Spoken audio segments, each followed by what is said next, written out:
mes petits padawans de la cuisine, on se retrouve pour une nouvelle recette en vidéo et on va réaliser un cake chocolat amande ultra facile et délicieux.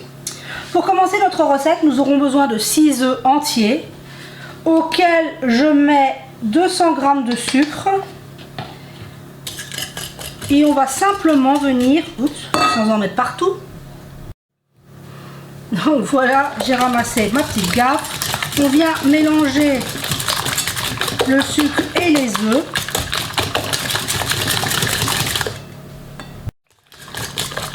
Une fois notre sucre bien mélangé, on met 12 centilitres d'huile neutre. Ici, moi, c'est de l'huile de pépins de raisin.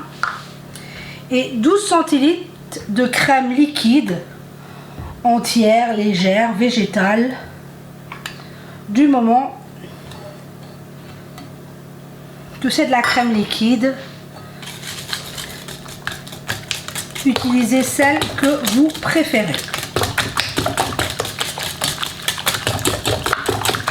On mélange. À ce stade, je vais tout de suite ajouter mon sachet de levure chimique. Donc on met 11 g de levure chimique et 250 g de farine. Moi ici c'est de la T55. Je vais l'ajouter en 2 fois. Donc on ajoute notre farine, on mélange.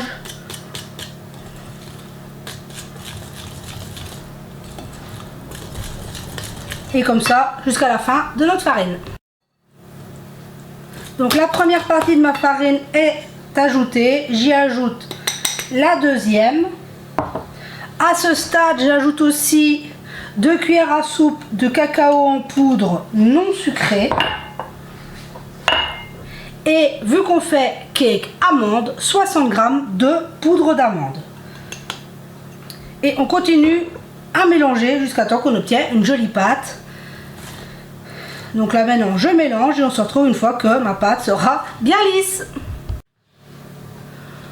En quelques secondes on obtient une très jolie pâte qui sent divinement bon. Vous connaissez mon amour de la poudre d'amande. Donc là je vais enlever mon fouet et prendre une spatule et préparer mon moule. Donc voilà, avec une spatule on vérifie que notre pâte, il n'y ait plus de morceaux de farine pas bien mélangés ou de cacao.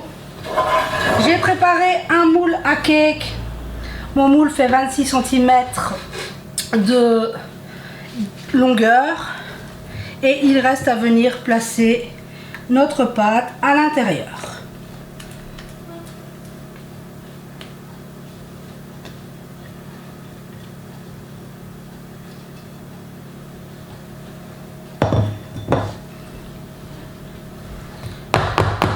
Une fois notre pâte dans notre moule, on part en cuisson 180 degrés pour 40 à 45 minutes, dépendamment de vos fours. Vous savez, on vient piquer pour vérifier la cuisson. Donc on se retrouve à la fin de la cuisson. Et voilà, on se retrouve, je viens de piquer mon cake, il est parfaitement cuit. Il a plutôt passé 50 minutes au four pour être précise. Voilà, donc là maintenant on va le laisser une bonne, allez, 10-15 minutes avant de pouvoir le démouler et on le laissera refroidir sur une grille. On se retrouve tout à l'heure pour s'en couper une part. Et voilà, on se retrouve.